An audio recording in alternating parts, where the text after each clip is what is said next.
this lab, we are comparing n-gram with transformer models. So I basically have to compare a trigram language model with a transformer model. So first we loaded the trigram model, which only looks at the last two words before predicting the next one. And that limitation shows up immediately when you look at the probability graphs. The trigram model usually assigns probability to very few tokens, and sometimes it doesn't even give a prediction if that exact word pair never appeared in the dataset. Comparing it with the transformer model, when you look at its probability distribution, it's completely different. Instead of just a few spikes, its probability spreads across many tokens. And when you slightly change the prompt, like from hungry to thirsty, the whole distribution also shifts.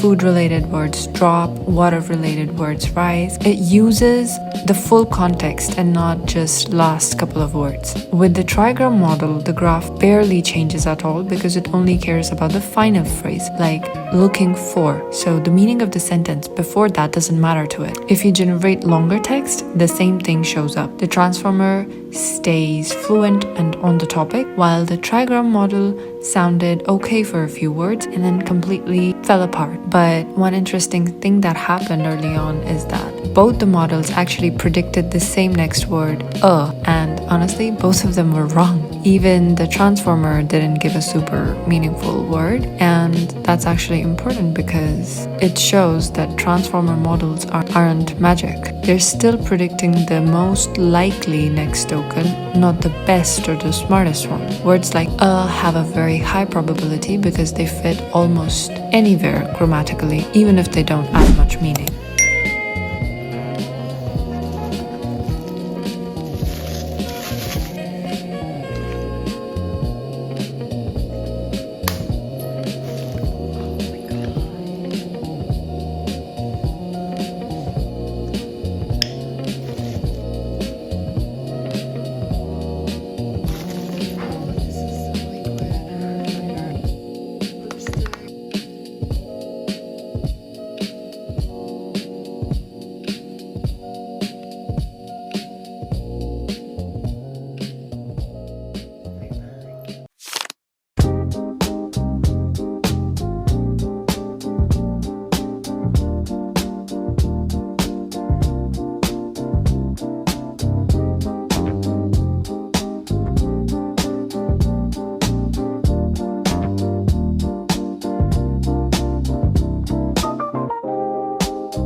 Now, before moving forward, let's prep for my 2026 bullet journal and January setup. If you're a real one, you know how much I love journaling. And while I was doing this, I was also watching my January reading from White Tarot Family. I don't remember her channel, but what I remember is that I love it, and I always watch the readings just to build my January bullet journal setup around that vibe. Honestly, my reading at first sounded kinda intense. These were cards about visibility, justice, responsibility, even warnings about being careful. If I had taken it literally, it would have sounded like something big is about to happen. But when I actually sat with it, I realized something. There is a big difference between a warning and awareness. Cards like the Sun and Justice didn't feel dramatic to me. They felt grounding, accountability, structure, adult systems. Even the runes that came up, like Fehu and Genaz, didn't feel like money or success in a flashy way, like I'm gonna win a lottery or something, but more like learning how to manage, value your time, energy, effort. The biggest shift for me came with the Fool. On paper, that card can sound reckless, like jumping into the unknown. The process, realistically, it felt more like starting something new without being naive, moving forward but with one eye open. And as I was scrolling the Pinterest to look for some designs, I really wanted to draw a crown because of the reading, but then when I understood it even more, I was like, this is not what I feel. I kind of feel like gravitating towards the Fool card. And when I searched the Fool card, there were a lot of beautiful inspirations, but the one that caught my eye was with the sun on his face. And when I saw that sun, I was like, this is what I was reaching for. I don't know, but the sun felt so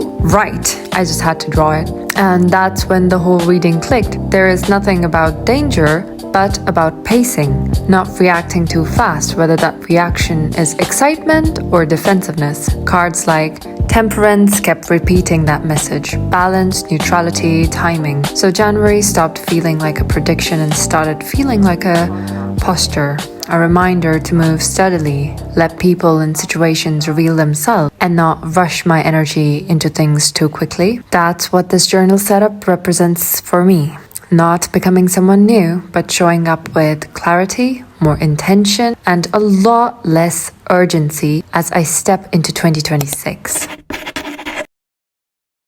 Okay, so in this last lab of this course, I basically trained a small language model using a transformer. Finally, I started by loading this data set called Africa Galore. It's just a collection of paragraphs that we prepared in a previous lab. Since the model cannot work with text directly, the data needs to be tokenized first so that every word gets converted into a number. After tokenizing, I checked how long the paragraphs are, because they're all different lengths, and for training everything needs to be the same size. I padded the shorter paragraphs using a pad token, and I truncated the really long ones to a fixed length. Once that was done, I prepared the input and the target data. The idea is simple here. The model always tries to predict the next word, so the input is the full paragraph except the last token, and the target is the same paragraph shifted by one word. Then I shuffled the dataset so the paragraphs aren't learned in order, and I split everything into batches so the model can train efficiently. After that, we have to initialize a small transformer model. It's a much smaller version compared to production models, but the training process is the same. You need to train it with multiple epochs, which just means the model sees the same data